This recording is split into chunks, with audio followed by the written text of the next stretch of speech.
ভাই আমাদেরকে একটু জায়গা দেন, ভাই একটু জায়গা দেন।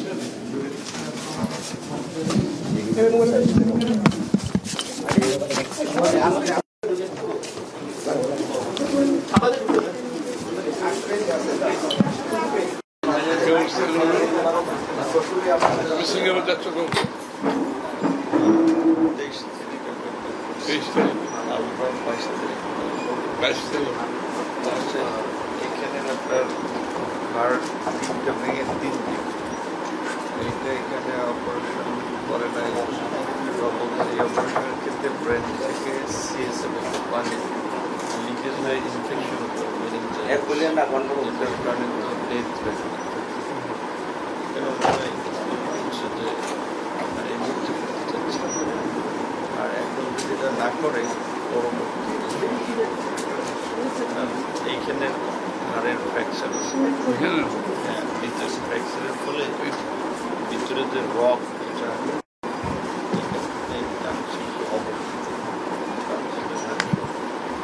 এই অপারেশনগুলো এখানেই করাটা এখানে তো প্রশ্ন হচ্ছে। আমি তো রাশেদকে বলতেছিলাম বাইরে যাই না কেন, তো বলতেছি কি অসুবিধা আছে, যা বড় তো পারমিশন দিচ্ছে তুমি যাওয়ার জন্য। এগুলো তো এখানে ট্রিটমেন্ট করা যাবে না,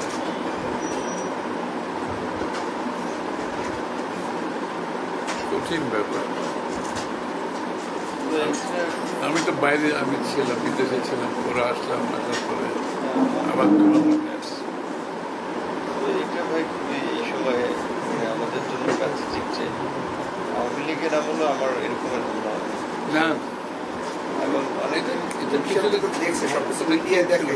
ঘটনা কোনো কারণ তো আমি দেখি কার্যালয়ের সামনে আমরা তোমাদের কার্যালয় ওখানে আমাদের মিছিল শেষে ওখানে বসা ছিলাম, আর সাংবাদিকরা আসতেছিল, ওদের সাথে কথা বলবো, ওই জন্য আমরা একটা ডায়াস নিয়ে দাঁড়াইছিলাম।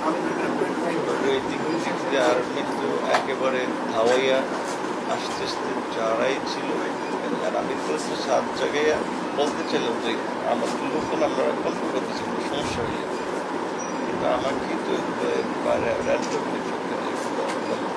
ব্রেনে তো ইঞ্জুরি ছিল, এগুলো ব্রেন ইঞ্জুরি তো ঠিক আছে, ব্রেন তো ঠিক আছে, হ্যাঁ হ্যামোরেজ হয়েছে দিকে। এখন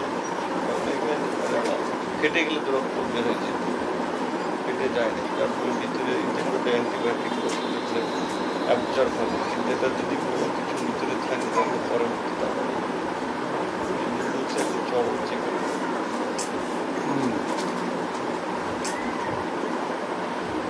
এটা বাইরে ট্রিটমেন্ট করতে হবে, বাংলাদেশে এই ট্রিটমেন্টের মাউন্ট এলিজাবেথ তুমি জানো না,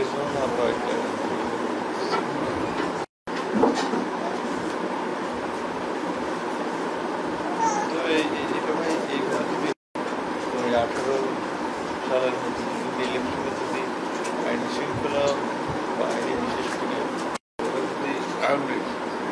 এরা যদি এলোমেলো করার জন্য বিভিন্ন এলাকায় করে অ্যাকশন শুরু করে, কোন এলাকায় টার্গেট, সো আমরা যখন বললাম যে তারা একটা কাউন্টার মিছিল করবে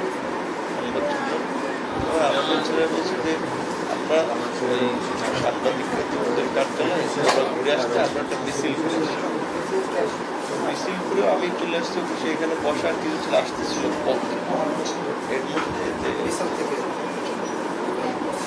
ফার্স্টে তো আমাদের উপর আক্রমণ করছে, তার প্রতিবাদে সেনাবাহিনী আমাদেরকে ডেকে নিয়ে বলছিল যে আপনারা 10 মিনিটের ভিতরে চলে যান।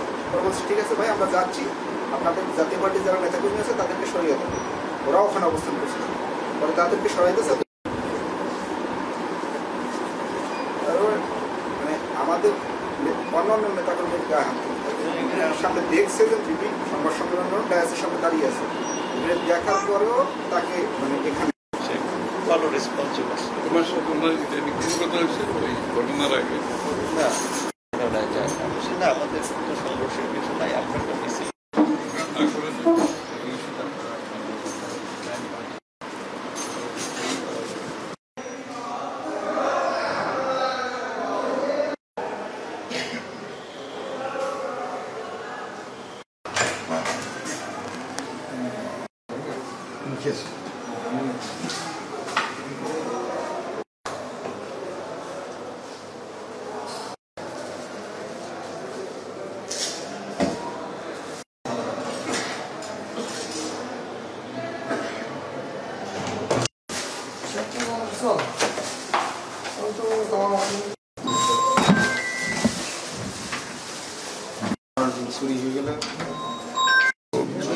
মাথার মধ্যে ব্লাড জমেছিল, মনে হয় এখন বাইরে যাচ্ছে, সিঙ্গাপুর যাচ্ছে চিকিৎসার জন্য।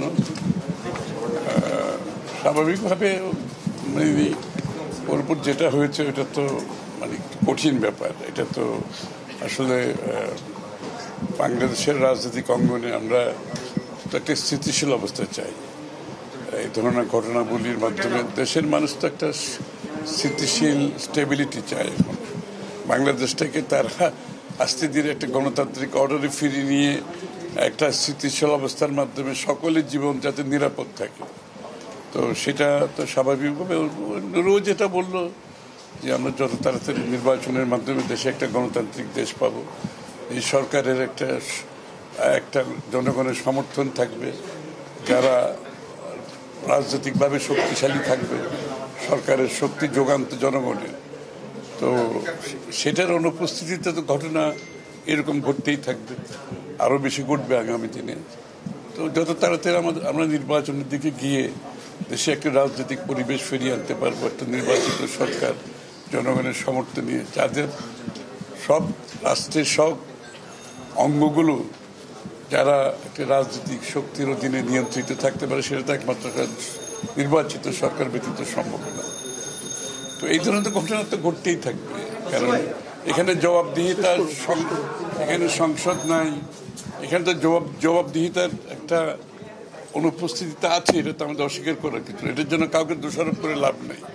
যেহেতু একটা নির্বাচিত সরকার না থাকলে যে জবাবদিহিতা, দায়বদ্ধতার এগুলো তো একটা অনুপস্থিতি থাকারই কথা, সুতরাং সেটা আছে। এবং এর জন্য যখন সবাই যত তাড়াতাড়ি নির্বাচনী প্রক্রিয়ার মাধ্যমে নির্বাচিত সরকার আসবে দেশে, এবং একটা নির্বাচিত সরকার যারা জনগণকে দায়বদ্ধ থাকবে, জবাব দিয়ে থাকবে, এবং যাদের একটা জনগণের শক্তি নিয়ে সরকারের যে বিভিন্ন সংস্থাগুলোকে পরিচালনা করার পেছন থেকে যে শক্তিটা, সেটা তো জনগণ। সেটার জন্য সবাই অপেক্ষা করছে। এবং নুরু বললো সেটা, সে বললো যে যত তাড়াতাড়ি আমরা যদি নির্বাচনটা করতে পারি, অন্তত এখান থেকে বেরিয়ে আসতে পারবো এরকম পরিস্থিতি। অন্তর্বর্তী সরকার তো বলেছে যে ফেব্রুয়ারিতে নির্বাচন দিবে, তো আমরা যেটা দেখতে পাচ্ছি কিছু রাজনৈতিক দল আসলে পিআর পদ্ধতিতে নির্বাচন চাচ্ছে, এটা কি নির্বাচনের কোনো বাধা কিনা, এবং আপনাদের অবস্থানটা কি, বিএনপির অবস্থানটা কি? না, চাইতেই পারে, সেটা অসুবিধা নেই। আরো অন্যান্য দল অন্য কিছু চাচ্ছে, আমাদেরও আবার চাওয়ার কিছু আছে। সব জায়গায় যে ঐক্যমত হয়েছে তা তো না, ঐক্যমত হওয়ারই কথা না, কারণ সবাই বিভিন্ন দল, বিভিন্ন দর্শন, চিন্তা, ভাবনা। সুতরাং সব জায়গাতে ঐক্যমত হবে এটা কেউ বিশ্বাস করার কোনো কারণ নেই। তাই আলাদা আলাদা দল হইতো না, আমরা বাকশাল হয়ে যেতাম, তাই না? তো সুতরাং সে চাওয়াটা অসুবিধা নাই, কিন্তু সেই চাওয়াটা জনগণের কাছে যেতে হবে, নির্বাচনের মাধ্যমে জনগণের ম্যান্ডেট নিয়ে সেটা পূরণ করতে হবে। আর এটাই গণতন্ত্র। গণতন্ত্র এর বাইরে আর কিছু বলেন না। সুতরাং যারা গণতন্ত্র বিশ্বাস করে, তারা জনগণের উপর আস্থা থাকতে হবে। তাদের যে ভবিষ্যতে তাদের যে কর্মসূচি, যে পরিবর্তন যারা আনতে চায় প্রত্যেকটি দলের, তারা জনগণের ম্যান্ডেট নিয়ে সেটা সংসদে আসবে, আলোচনা হবে, বিতর্ক হবে, পাশ হবে। এটাই গণতন্ত্র। এটাতে বিশ্বাস করতে হবে। তো এটাতে বিশ্বাস না করলে দেশে তো স্থিতিশীলতা আসবে না।